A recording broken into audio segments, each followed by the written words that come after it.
Hello everyone, welcome back to my channel. And in today's video, I'm going to be showing you a custom that I just recently finished. I believe I finished her yesterday. So I had recently been browsing the Monster High subreddit, which I just recently joined, and I saw one of the posts where somebody had taken a G3 Ghoulia Yelps and transformed her into a Scarah Screams using a G2 Frankenstein head. Well, I thought the Ghoulia's head looked fabulous, the sculpt of it in the G3 line, for a Scarah Screams doll, and that post that somebody did on there inspired me to do this. So you're kind of looking at her feet. We're going up, up, up, up. There she is.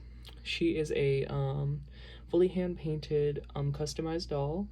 I rerouted her hair and cut the bangs, did all the styling, curling, everything. I did everything on this doll. As you can see, she has her little Marlowe flip, which was a hairstyle mostly popular in the 60s, I believe. She is a very heavily 60s inspired doll in a lot of her fashions that she wears and textiles she has. I just love her for that. This is all acrylic paint. I didn't do a under sketch like with mechanical pencil or anything. I actually tried that to begin with, but I ended up going too wild with some of the details and it looked really clunky. So I took that all off. Excuse my thumb there. I took it all off and redid it, and I think it looks pretty good. There are some areas where I wish, particularly here, her right side, it's a little bit more on the scraggly side in comparison to that one, but I don't think it's bad by any means personally, and I really love how I did her eyebrows. I love doing Scarah Scream dolls' eyebrows. If you don't know, I've done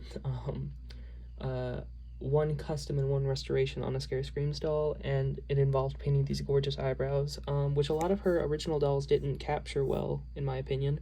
They had a more softer eyebrow, in my opinion.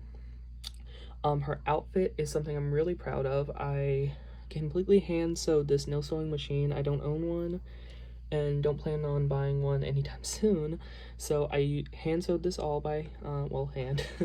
Her skirt is something that was really difficult to do. This is the second attempt of me making the skirt, and it turned out okay.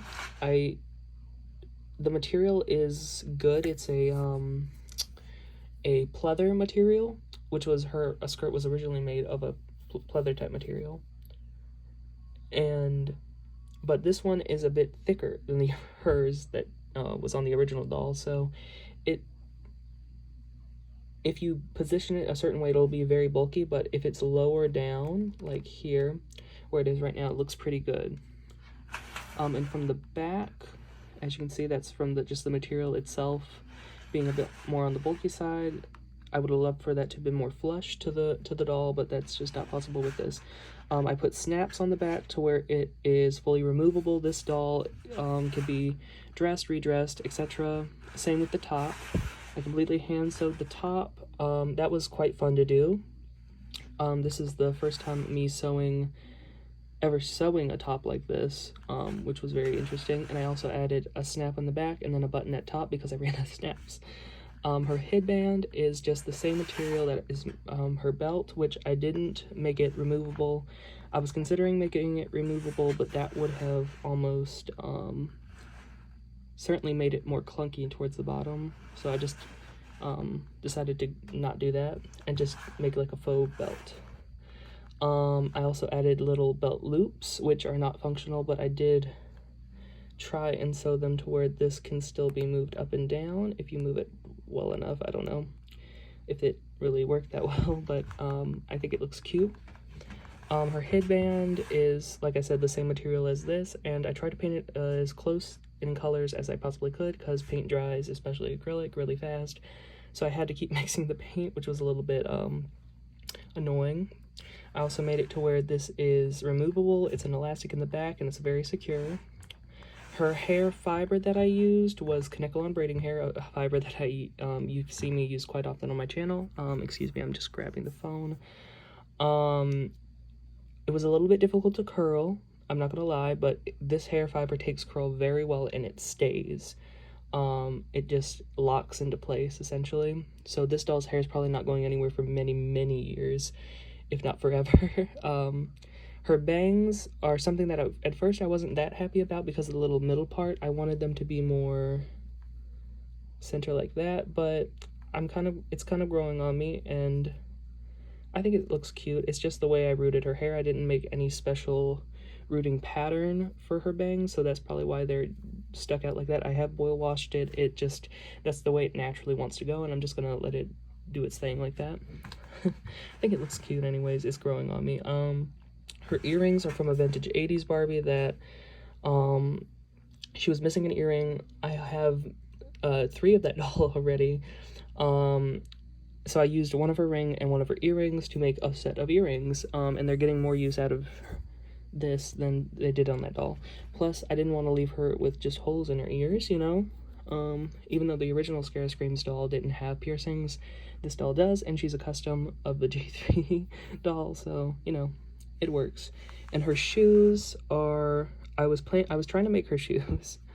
That did not go as planned. I do not have the tools at the moment, nor the knowledge, nor experience to really kind of replicate the original Scarah Screams shoes. I was considering purchasing a custom pair offline, but decided against it. I have many Rainbow High dolls, which I never take them out of their clothes that they come in the box. So I decided to take a pair of shoes that were getting no use, that were black, and they even had the little silver and clear accents that kind of accents each other, matches the earring, so it's kind of like pulls everything together, and they're black like her hair, and I just think it turned out pretty good. It's obviously not the best in the world, but I think she looks she Scarah Screams. You can tell she Scarah Screams, and that was the main thing I wanted to get across.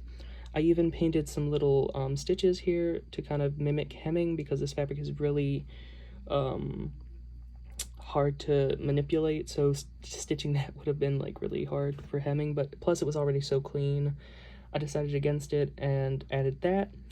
They could have been a bit cleaner, but I think the thought was there. So that's her. I hope that you like her. I will probably be listing this doll on eBay. I am listing this doll on eBay, not probably. She will be listed for around $130. I think with how much work that I put into this doll, that she's worth about $130. Someone might say more, someone might say less, but I think $130 is a reasonable enough price for somebody who loves the build of the G3 dolls, but doesn't love, might want a different character besides the 4 or 5 main ghouls in different outfits. So that's kind of what I'm doing, and that's just something that I'm probably gonna continue with. I actually have another doll planned that I want to do that I've not seen anybody else do, and I wanted to do it before somebody else does, to kind of be the, I just want to try it out. So that's the doll. I hope you like it, and I'll see you in my next video. Bye bye.